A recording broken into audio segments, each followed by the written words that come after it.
Custom की कार्रवाई, London से चोरीशुदा कार कराची से बरामद। आज हम आपको बताएंगे कस्टम की अनोखी कार्रवाई जो कि आप देखकर दंग रह जाएंगे। वीडियो शुरू होने से पहले हमारा यूट्यूब चैनल फादीज इन्फो जरूर सब्सक्राइब करें। Press the bell icon. Karachi के इलाके क्लिफ्टन और डिफेंस में कस्टम इन्फोर्समेंट ने कार्रवाई करते हुए करोड़ों रुपए मालियत की 2 गाड़ियां तहवील में ले ली हैं। बरामद होने वाली गाड़ियों में से एक लंदन से चोरी हुई थी। आखिर इतने दूर से चोरी होने वाली गाड़ी पाकिस्तान में कैसे पहुंची और कार्रवाई कैसे मुमकिन हो पाई? कस्टम इन्फोर्समेंट एंटी स्मगलिंग के अफसरान ने खुफिया इत्तला मिलने पर कराची के इलाके डिफेंस फेज 2 में छापा मार कर एक कीमती गाड़ी बरामद कर ली। घर के मालिक की शनाख्त जमील शफी के नाम से हुई है। मुलजिम से जब गाड़ी के दस्तावेज तलब किए गए तो उसने बताया कि गाड़ी उसे नवीद नामी शख्स ने दिलाई थी, जबकि गाड़ी के तमाम दस्तावेज नवंबर के महीने तक फराहम करने की यकीन दहाई भी करवाई गई थी। कस्टम हुकाम के जानिब से नवीद को भी तलब कर लिया गया, तहाम नवीद तसल्ली बख्श जवाब नहीं दे सका।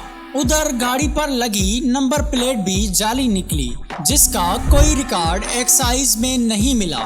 कस्टम हुकाम ने जमील शफी और नवीद को गिरफ्तार कर लिया है, जबकि नवीद, यामीन और 2 नामालूम अफराद के खिलाफ भी तफ्तीश का आगाज कर लिया गया है। बरामद होने वाली गाड़ी को तहवील में लेकर कस्टम हाउस मुंतकिल कर दिया गया है। कस्टम हुकाम के मुताबिक डिफेंस के घर से बरामद होने वाली गाड़ी लंदन से चोरी हुई थी।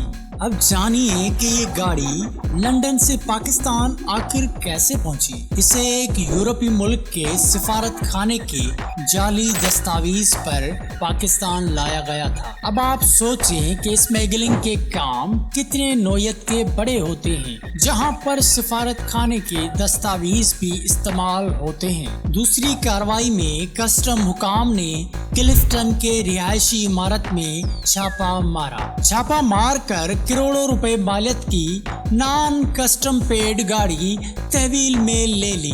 गाड़ी लाख होने के बायस अपनी जगह से हिल नहीं सकती थी, जिसे लिफ्टर की मदद से कस्टम के दफ्तर मुंतकिल कर दिया गया। नाजरीन, ये थी आज की वीडियो। यकीनन आपको इंफॉर्मेटिव लगी होगी। अगर आपको ये वीडियो इन्फॉर्मेशन के हवाले से अच्छी लगी तो हमारा यूट्यूब चैनल ज़रूर सब्सक्राइब करें। प्रेस द बेल आइकन ताकि हमारी हर आने वाली वीडियो आप तक टाइम से पहुंचती रहे।